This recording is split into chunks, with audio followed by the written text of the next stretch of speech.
package manager, go to the Unity registry, and then choose Cinemachine to download. So install that package called Cinemachine, and then you have the ability to use fantastic smart cameras.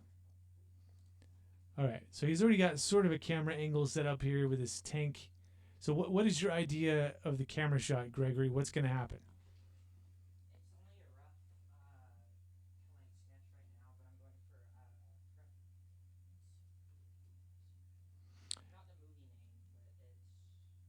Okay, all that doesn't matter. I just want to know what movement the camera is going to do. Is it going to be a two non-moving cameras and just cut between two? Okay.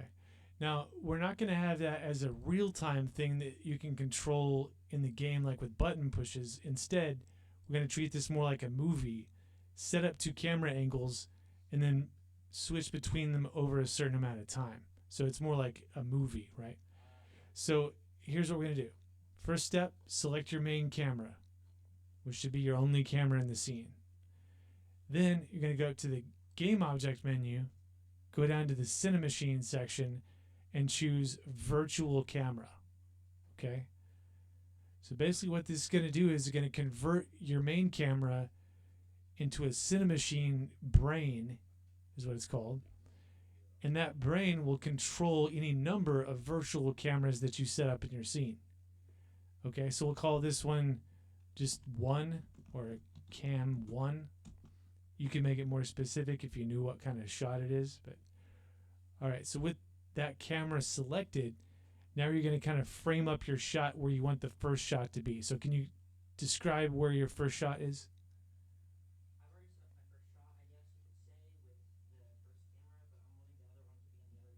Okay, so this looks correct to you for the first shot? Okay, perfect.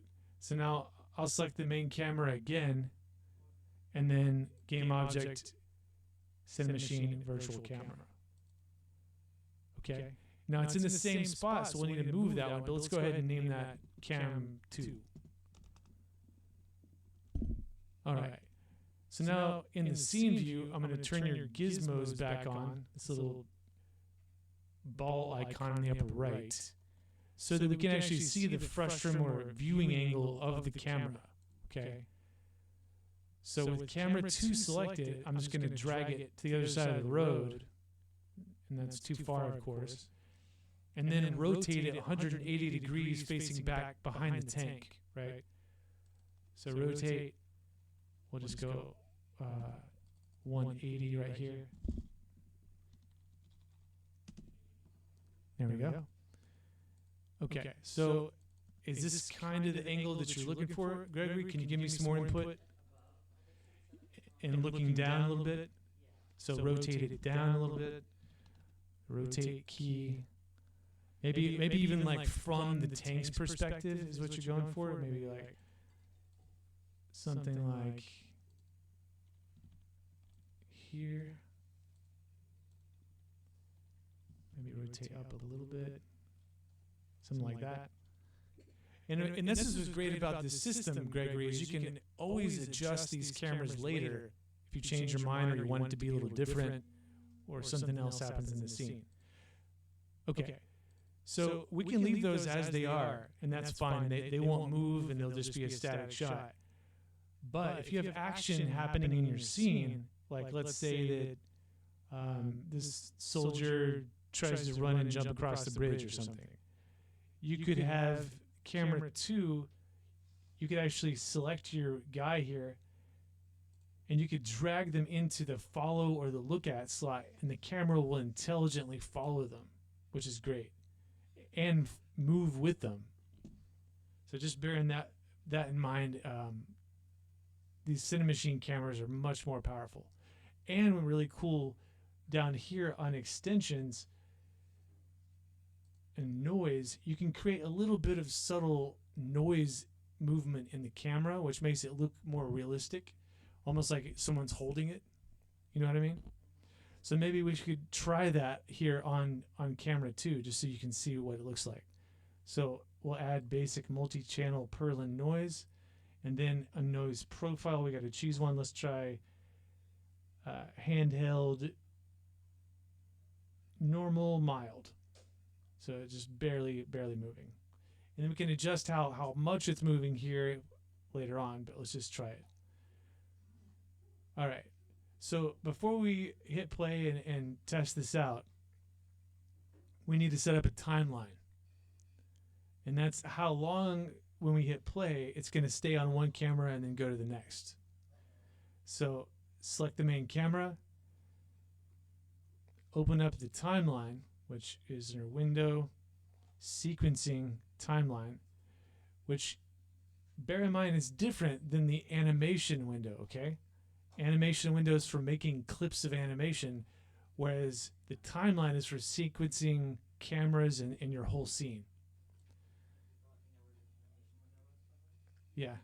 So timeline, I'm going to go ahead and drag that down here because timeline needs a lot of width or length here. All right. So with the main camera selected, I'm going to choose create down here in the timeline. It's going to make a new timeline just for the main camera. And we'll just use the default name, save it. Okay. So now we've got a timeline that we can sequence both of these cameras in.